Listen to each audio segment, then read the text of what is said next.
Bab 31. Kita lanjutkan di kamar hotel. Ray meraih tangan Anna, dia membawa kekasihnya itu masuk ke dalam mobil. Ray menghidupkan mesin dan melajukannya ke hotel tempat mereka menginap. Ray dan Anna keluar dari dalam mobil. Dimas juga membuntuti kemana mereka pergi. Dimas harus mengeluarkan sedikit uang lebih pada taksi yang menunggunya. Ray dan Anna masuk ke dalam lift. Kotak besi itu mengantar mereka menuju lantai atas. Lift terbuka, Anna dan Ray keluar dan melangkah menuju kamar mereka. Ray membuka pintu kamar lalu mereka berdua masuk ke dalam. Sekali lagi, Dimas merasakan perih di hatinya. Anna dan Rehan tinggal dalam satu kamar bersama. An, aku tidak mengira hubunganmu bisa sejauh ini dengan Rehan.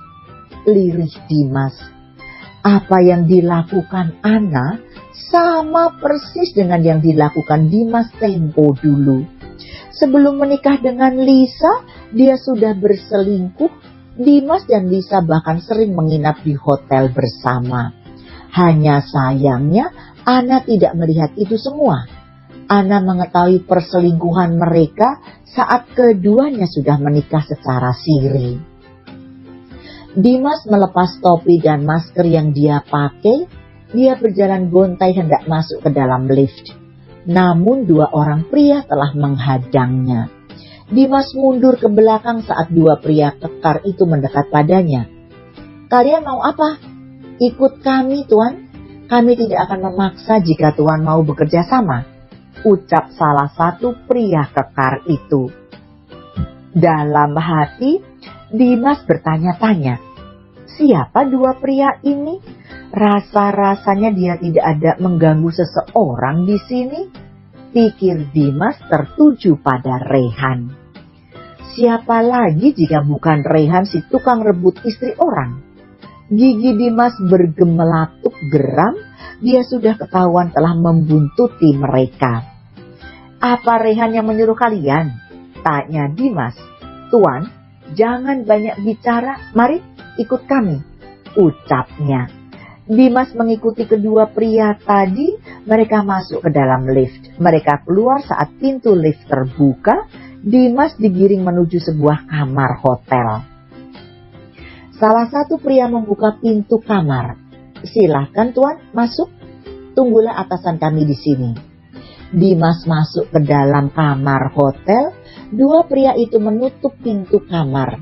Dimas duduk di tepi ranjang kasur, dia akan menunggu Rehan di dalam sana. Anna selesai membersihkan dirinya, dia langsung saja merebahkan tubuhnya di atas ranjang kasur. Kegiatan hari ini cukup membuat tubuhnya merasa lelah.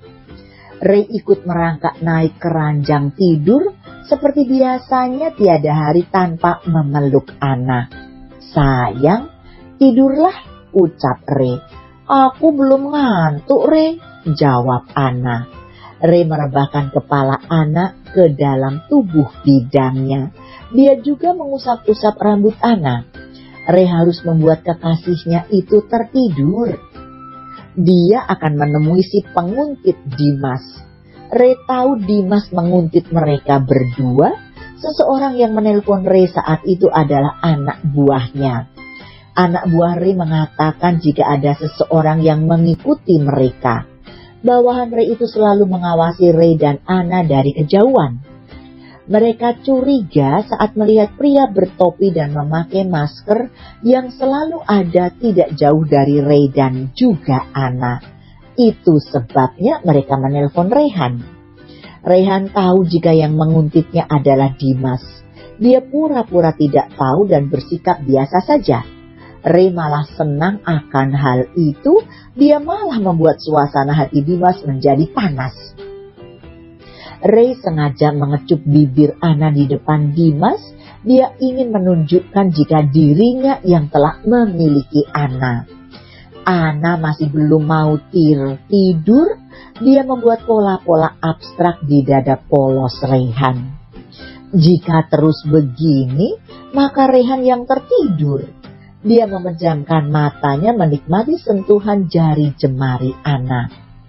"Tidurlah sayang, aku harus menemui mantan suamimu itu," batin Rayhan. Ray tidak ingin pergi sebelum Ana tidur.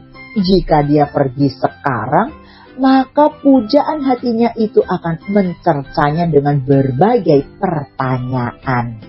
Setelah sekian lama memeluk dan mengelus rambut Ana, akhirnya kekasih Ray itu tidur juga.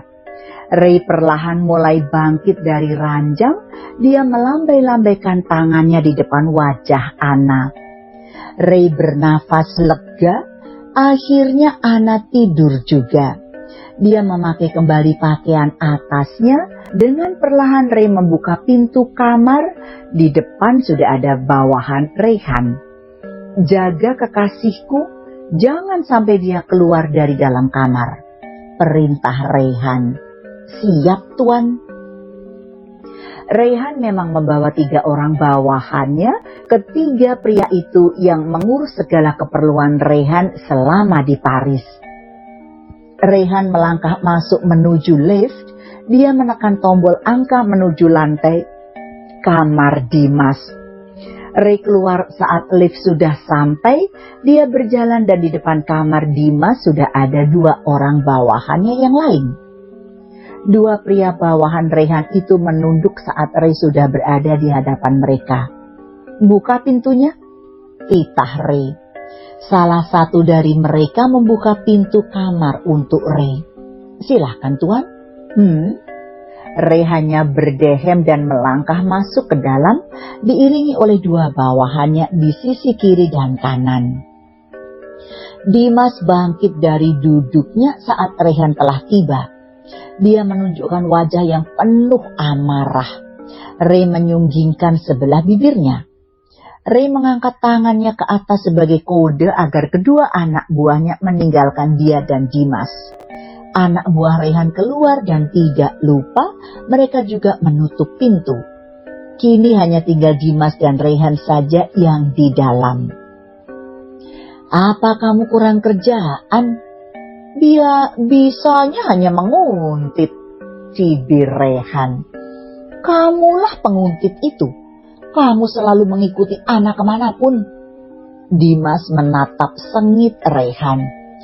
"Ana kekasihku, wajar saja aku bersamanya. Apa kamu tidak punya malu? Kamu itu merebut istri orang," ejek Dimas. Ray tertawa. Dia tertawa terbahak-bahak mendengar ucapan Dimas.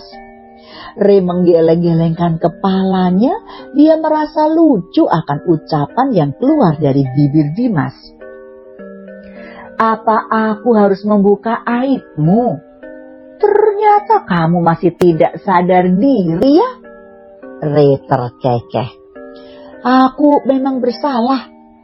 Lalu kenapa kamu masih tidak mau melepas Ana? Kamu masih saja mendekatinya," tukas Dimas. "Lihat dirimu, Dimas.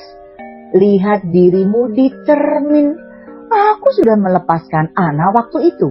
Lalu aku mendekati Ana setelah kalian berpisah. Aku tidak salah, bukan? Mendekati seorang janda," timpal Ray. Ada bagusnya juga saat itu dia putus dari Ana. Setidaknya Dimas tidak akan berkutik.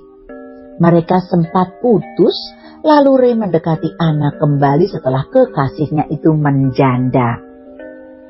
Jadi Ray tidak salah dalam hal ini. Dia melepas sementara Ana lalu merebutnya kembali. Akal licik Ray merespons dengan cepat akan pernyataan Dimas. Dimas mengepal geram akan ucapan dari Ray. Pria di hadapannya ini sangat pandai bersilat lidah. Sudah jelas Ray yang merebut Ana darinya. "Brengsek kamu, Ray. Jelas-jelas kamu yang mendekati Ana." Dimas terlihat kesal dan marah. "Hei, kamu yang sudah menyakiti Ana. Lalu aku mengobatinya. Kamu sendiri yang menghancurkan pernikahanmu. Jangan salahkan orang lain, Dimas. Itu semua salahmu sendiri. Terang Ray. Ana hanya mencintaiku, Rehan.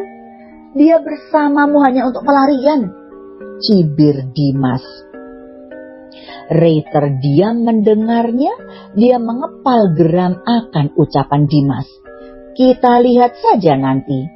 Aku akan mengizinkan kamu menemui Ana. Jika Ana menolakmu, itu artinya kamu harus menjauh darinya. Aku terima. Jika Ana masih mencintaiku, kamulah yang harus merelakan dirinya, ucap Dimas. Ray melangkah menuju pintu. Dia memutar kenop pintu dan keluar dari sana. Kalian boleh istirahat, titah Ray pada anak buahnya. Ray masuk ke dalam lift. Tidak ada senyum di bibir manisnya. Dia sedikit khawatir akan pertemuan Ana dan Dimas. Bagaimanapun Ray mengutarakan ide itu untuk mengetahui perasaan Ana yang sesungguhnya.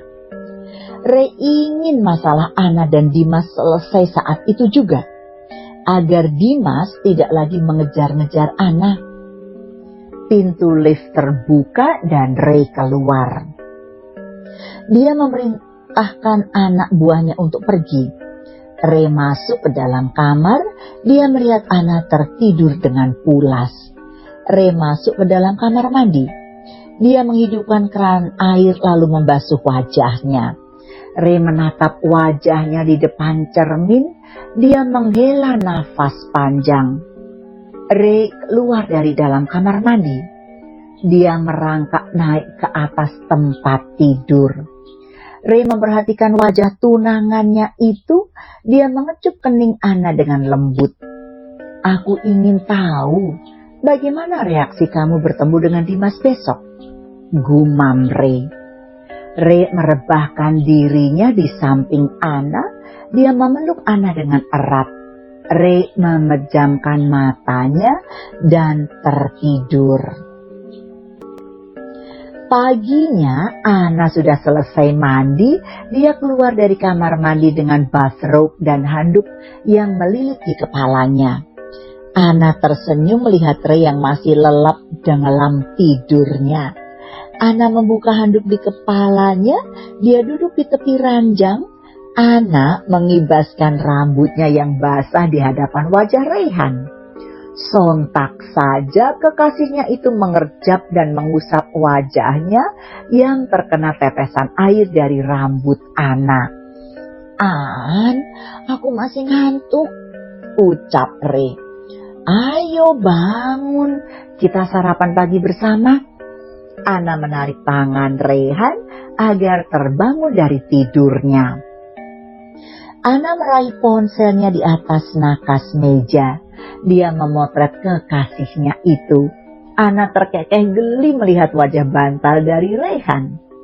Wajahmu kelihatan jelek, ucap Ana. Rehan terbangun dari tidurnya. Dia tidak terima dibilang jelek oleh Ana. Ray merebut ponsel dari tangan Ana. Dia membulat karena fotonya dibuat menjadi jelek. Hei, ini bukan wajahku, protes Rehan. Wajahmu itu memang jelek, ucap Ana. Lihat wajahku ini. Semua wanita tergila-gila akan wajah tampanku. Kamu harusnya bangga punya calon suami sepertiku, ucapnya. Ana mencubit kedua pipi Rehan. Kamu percaya diri sekali ya. Ana mengakui jika Rehan memang sangat tampan. Wanita mana yang tidak tergila-gila padanya?